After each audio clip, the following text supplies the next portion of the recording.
Dictation start होगा 5 second बाद। Start. देश में बढ़ती बेरोजगारी की समस्या पर विचार करने के लिए देश के विद्वानों एवं बुद्धिजीवियों ने आपस में विचार विमर्श के लिए एक संयुक्त बैठक का आयोजन किया। उसमें इस बात की जांच पड़ताल करने के लिए एक उप समिति का गठन किया गया, जिसके सदस्य नवयुवकों से विचार विमर्श करेंगे और बेकारी की समस्या पर चर्चा के लिए देश की अनेक शिक्षा संस्थाओं का दौरा भी करेंगे। समिति इस बात की जांच पड़ताल के लिए प्रयत्न करेगी कि आखिर इस समस्या का समाधान किस प्रकार से किया जा सकता है और यह जो रोजगार दिलाने का लक्ष्य रखा गया था, इसकी पूर्ति के लिए क्या क्या आवश्यक कदम उठाए जाने चाहिए। समिति को इसकी पड़ताल करनी है कि क्यों आज हमारे देश में जनसंख्या वृद्धि के अनुपात में रोजगार नहीं बढ़ रहा है। योजना में निर्धारित लक्ष्यों को प्राप्त करने के लिए यदि कहीं कमी रह गई है तो उन लक्ष्यों की पूर्ति करने के लिए सभी आवश्यक उपाय किए जाने चाहिए ताकि उन कमियों को दूर किया जाए। Paragraph change. समिति के अध्यक्ष ने इस बात पर जोर दिया कि देश के विभिन्न क्षेत्रों में इस भयंकर समस्या पर चर्चा होनी है।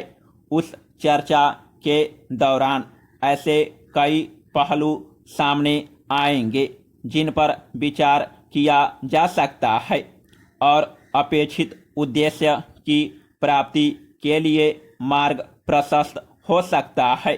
बेरोजगारी की समस्या कहाँ कहाँ पर है और क्यों है, इसकी जांच पड़ताल हो जानी चाहिए, लेकिन इसकी जांच से पहले यह भी ध्यान में रखा जाना चाहिए कि आज देश में पढ़े लिखे नवयुवकों और नवयुवतियों की संख्या कितनी अधिक बढ़ गई है और लोगों की रुचि किस ओर है।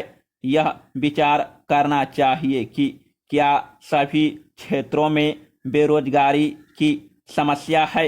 इस पर गंभीरता से विचार विमर्श होगा तो यह भी पता चलेगा कि हमारे यहाँ कुशल हिंदू आंसुलिपिकों की भारी कमी है, जबकि दूसरी ओर पढ़े लिखे नवयुवक देश में बेकार फिर रहे हैं।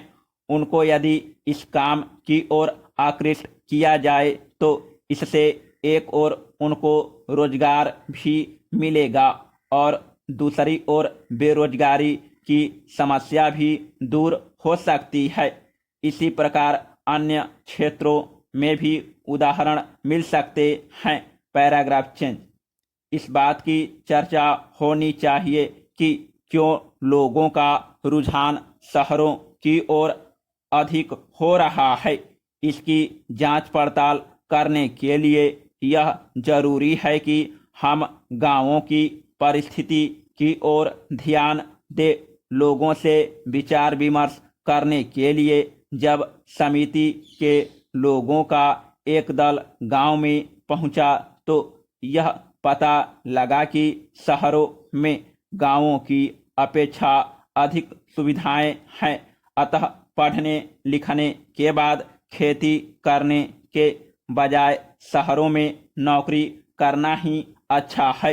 लोगों का अभी भी यही दृष्टिकोण है कि यदि खेती बाड़ी ही करनी है तो इतना पैसा पढ़ाई लिखाई में बर्बाद करने से क्या लाभ है। शिक्षा का उद्देश्य अभी तक लोगों के मन में नौकरी प्राप्त करना ही है। यही सोचकर लोग शिक्षा प्राप्त करते हैं। समाप्त।